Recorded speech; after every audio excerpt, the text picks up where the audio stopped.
estados, municípios e o Distrito Federal podem ter aí a permissão para gastar recursos da saúde e da educação que não foram usados no ano corrente, no ano seguinte. Nós vamos conversar com o autor da proposta, ou do projeto de lei que permite, que prevê essa possibilidade, é o deputado Pedro Cunha Lima, do PSDB da Paraíba, que conversa com a gente agora no Palavra Aberta. Deputado, seja bem-vindo.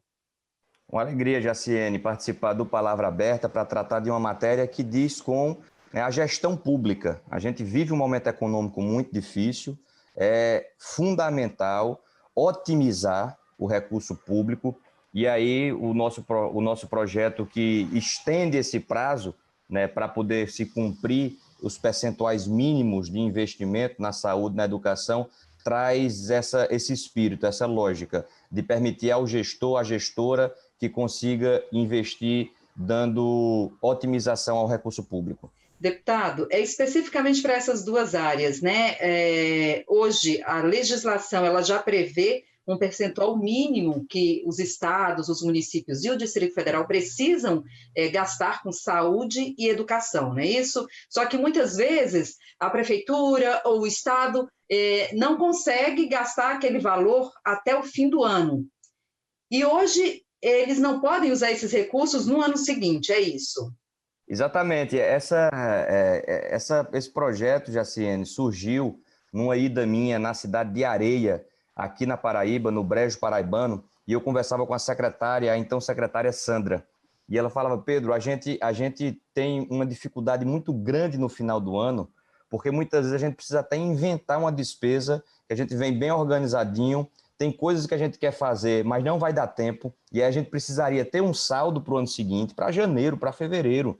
Só que como a gente tem a obrigação legal de investir pelo menos aquele valor naquele ano, a gente termina gastando um dinheiro no final do ano que poderia ser economizado e no ano seguinte falta esse recurso. Então apresenta o projeto para a gente ganhar um pouco mais de tempo, para a gente se planejar melhor, se organizar melhor, e é exatamente essa lógica que você trouxe, para poder dar uma flexibilidade maior na gestão.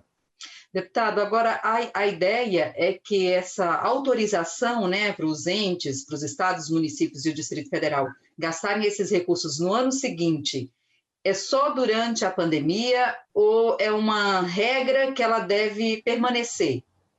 É principalmente na pandemia, porque na pandemia, e aí nessa conversa, sobretudo na educação, como as escolas ficaram fechadas, teve outra lógica de custo, de necessidade para se manter a educação ativa. Agora, como a gente não votou o projeto ano passado, já estamos em 21, segue também a mesma lógica no ensino híbrido.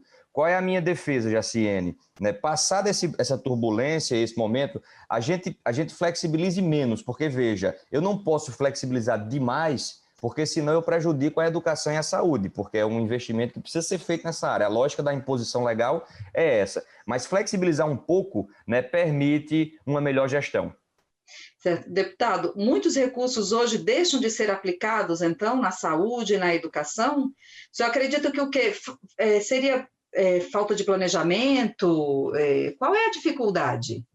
Não, eu não diria nem que deixam de ser aplicados, mas eles podem ser melhores aplicados. Porque se eu aplico tudo que tem em dezembro, na correria, para poder cumprir a exigência legal, sem tempo de planejar, sem conseguir jogar para o ano seguinte uma ação mais organizada, melhor organizada, eu aplico a mesma quantidade de recurso, mas eu não tenho um retorno educacional tão bom quanto eu teria se tivesse uma otimização, um planejamento melhor.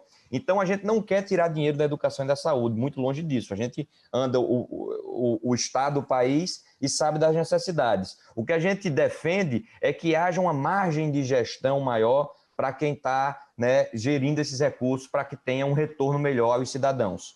Deputado, e o senhor acredita que o benefício aí da aprovação dessa proposta é permitir que realmente haja, aí, que sejam feitas ações mais bem pensadas e organizadas, então, com relação à saúde e à educação nos estados, nos municípios e também no Distrito Federal? Essa é a preocupação. Exatamente essa, Jaciene. A gente não pode deixar de obrigar os municípios, estados e Distrito Federal de investirem um percentual mínimo na saúde e educação, e que fique muito claro essa minha defesa, mas a gente deve dar, sim, uma margem de gestão maior, uma flexibilidade de escolhas, né? Eu não considero o critério 31 de dezembro o melhor critério para você dizer o que é melhor para os cidadãos em termos de retorno, né, de serviços públicos. Então, é pura e simplesmente aumentar um pouco mais a margem, né, do calendário de tempo para fazer as escolhas de onde vai se investir. Deputado, o senhor acredita que tem apoio para aprovar o projeto? Existe um sentimento de país que percebe que a gente precisa melhorar, né, essa estrutura pública, em termos de funcionamento da máquina pública, né, em termos de burocracia, em termos de imposições, de regulamentações, e esse projeto incorpora esse sentimento.